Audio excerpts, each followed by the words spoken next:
Welcome back to First Canada's FTC Sim tutorials.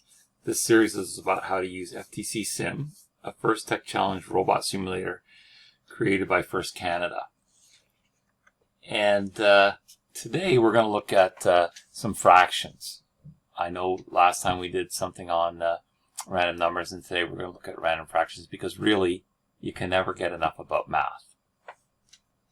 I'm sure that's what people were saying last time they saw the law. Give me more math.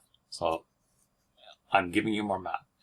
But before we get started, remember that if you don't have an account for FTC Sim, it's free.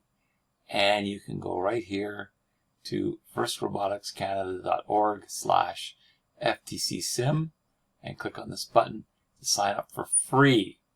So last time we were using this program. And I keep going back to challenge one because I want to do a couple of short things first before we go on to some of the other stuff that's there. And we were looking at some of these things in math.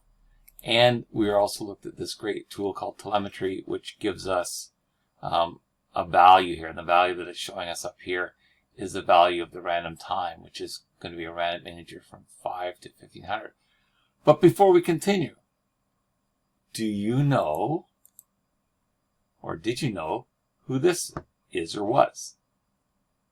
Okay, time's up. You can pause it and wait and check it out if you want. But this is Ada Lovelace, and she was a British mathematician, and as you can see from the way she's dressed, she lived a long time ago.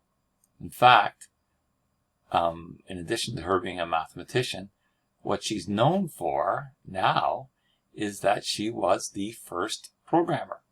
This might surprise some people who think that really coding started in the 1960s, and pretty much coding for computers that you and I could use started then, but mathematicians had been long coding well before that, and the first was Ada Lovelace. So there's some interesting fact that perhaps you didn't know, and you can share with your equally interested, I'm sure, friends. In any case, what I wanted to do today was to add a little math, another math thing, and that is, in math, there's another one called random fraction.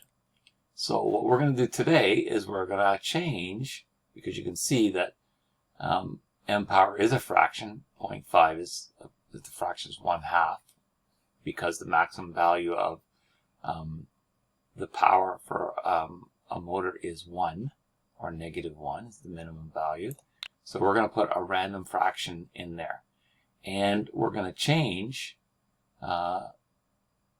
obviously what it's going to do is it's going to make the robot go a little bit differently. So there we go. And oh, that time it was definitely faster, and so on and so on. Okay. I would kind of like to know how fast it's going. So I'm going to use another telemetry. So I'm going to go up here to Utilities, choose the telemetry, and I'm going to say, okay, I want to see the power. Okay, and that's going to come as a fraction.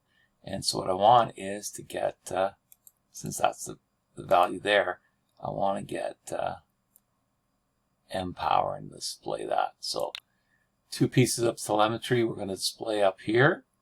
So here we go, we'll give it a shot. And you can see that the time that we're going to let it run for is 997 milliseconds. And the power it's going to run at is essentially it's 0.5. If you were to reduce that around that, that's what you get. Now we could have taken the value and we could have picked a random number from 0 to 10. For 1 to 10, for example, and divided it by a number and so forth to give us our random fraction, or our fraction.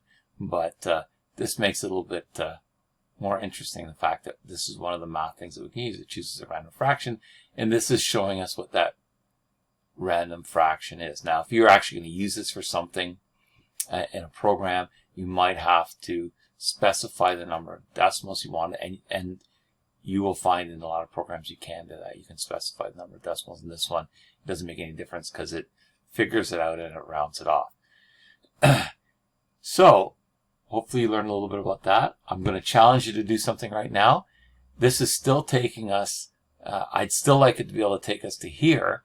Now knowing this, maybe we need to do a calculation involving the random time and the m power, and the fact that we know that if it goes at the speed of 1, at power 1 from motor left to motor right, and the sleep time is 1500 milliseconds, it'll get us there. What kind of a calculation do we need to do to show us how it works? Oh, I forgot something. I should have changed this. Oh, let me duplicate that.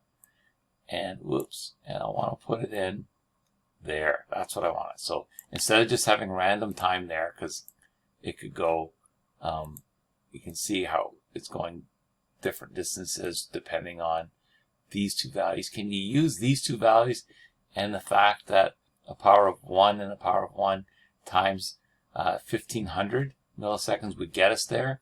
Can you do something with those to change this so that it figures it out on its own? Pretty tough challenge. Hopefully you're up to it. Anyways, remember, Ada Lovelace, first programmer. Have a great day, and we'll see you next time on FTC Sim Tutorials by First Canada.